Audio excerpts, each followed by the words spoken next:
ተወዳጁ ቲክቶከር ተጽዕኖ ፈጣሪውና በቲክቶክ መንደር እጅግ ስመገናና የሆነው ከ6 ሚሊዮን በላይ ተከታዮችን ያፈራው በበጎ አድራጎት ስራዎች ተወዳጅና ብሎም መልካም ስም ያለው አዶናይ ከኢትዮጵያ ሊወጣ ነው።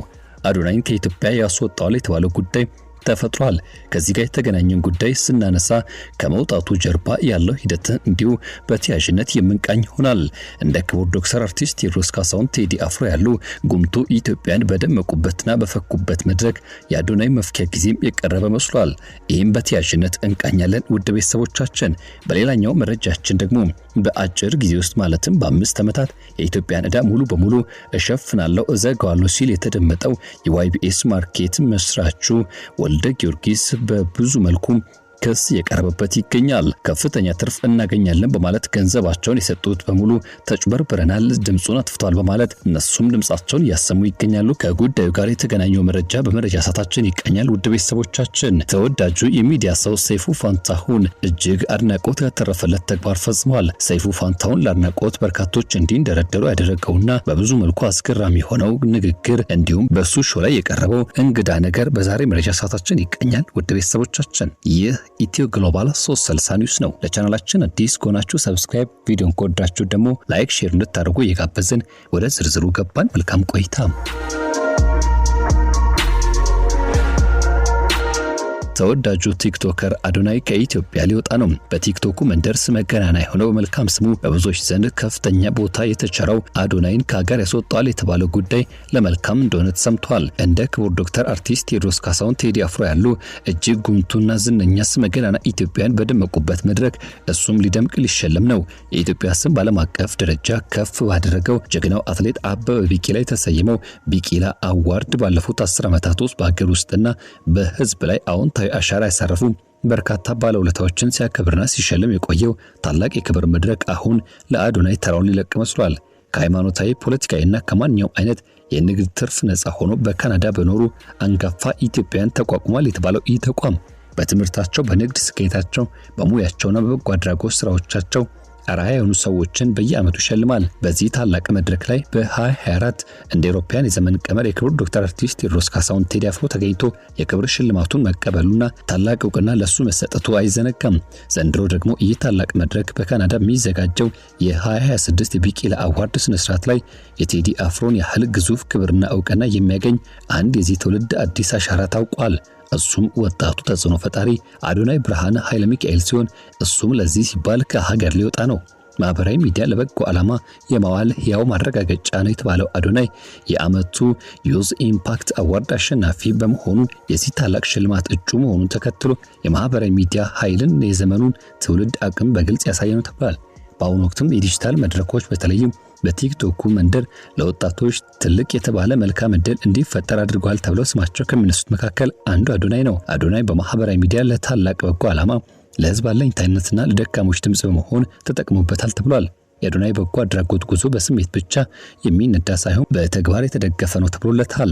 ለአብነት ያህል በኪነ ጥበቡ ዓለም ረጅም ዓመታት አገልግለው ነገር ግን ትኩረትና ድጋፍ አጥተው የነበሩትን 4 አንጋፋ ባለሙያዎችን በመደገፍ የመኪና ቻሌንጅ ማስጀመርና በማሸለም የማይረሳ በጎ ስራ ሰርቷል። ህመምተኞችና አቅመ ደካሞችን በአካል መጠየቅ፣ ድምጻቸው ለብዙሃን በማድረስና አስፈላጊውን የህክምናና የገንዘብ ድጋፍ ማሰባሰብ የብዙዎችንም ባብሷል። ቲክቶክን ጨምሮ ሌሎች መድረኮች የርህራሄ፣ የደግነትና የኢትዮጵያዊነት አብሮ ማሳያ በማድረግ ብዙ ወጣቶች አመለካከት ቀይሯል።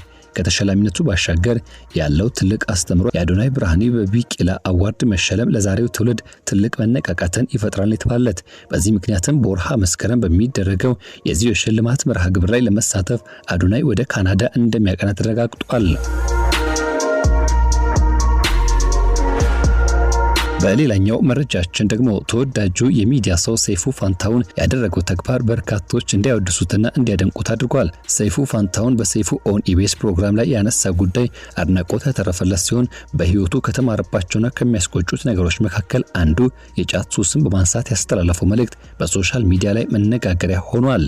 ሰይፉ በፕሮግራሙ ላይ ይፋ እንዳደረገው ከሆነ የጫት ሱስ የአንድን ሰው ህይወትና ጊዜ ከንቱ የሚያደርግ በመሆኑ እግዚአብሔር ሰዎችን ከዚህ አባዜ ነፃ እንዲያወጣቸው ከልብ እንደሚመኝ ገልጿል።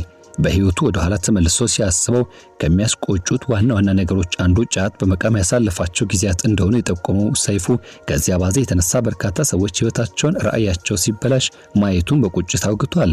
ሰይፉ አክሎም እንደገለጸው ከሆነ አልፎ በሆቢ ወይም በማህበራዊ ግንኙነት ደረጃ የሚደረጉ ነገሮች ለተጠበቁ ሆነው ከጧት እስከ ማታ ጫት መቃም ውስጥ መዘፈቅ ግን የብዙዎችን ህይወት የሚያበላሽና የማያገግም ጉዳት የሚያደርስ ነው ብሏል።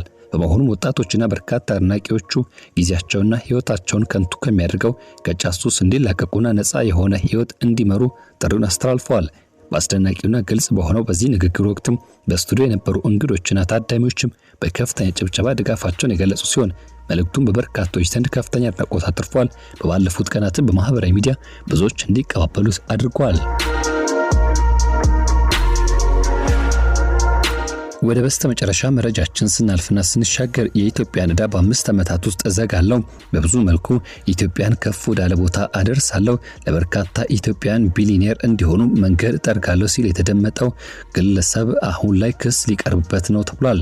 የዋይቢኤስ ማርኬት አማካኝነት ከፍተኛ ትርፍ ክፍያ እናስገኛለን በሚል ሽፋን ከበርካታ ዜጎች በቢሊዮን የሚቆጠር ገንዘብ የሰበሰበው የግል ድርጅት መስራቹ ወልደ ጊዮርጊስ ላለፉት 2 ቀናት ሙሉ በሙሉ ምላሽ ባለመስጠቱ ኢንቨስተሮቹ በከፍተኛ ስጋትና ጭንቀት ውስጥ እንደሚገኙ ተገልጿል።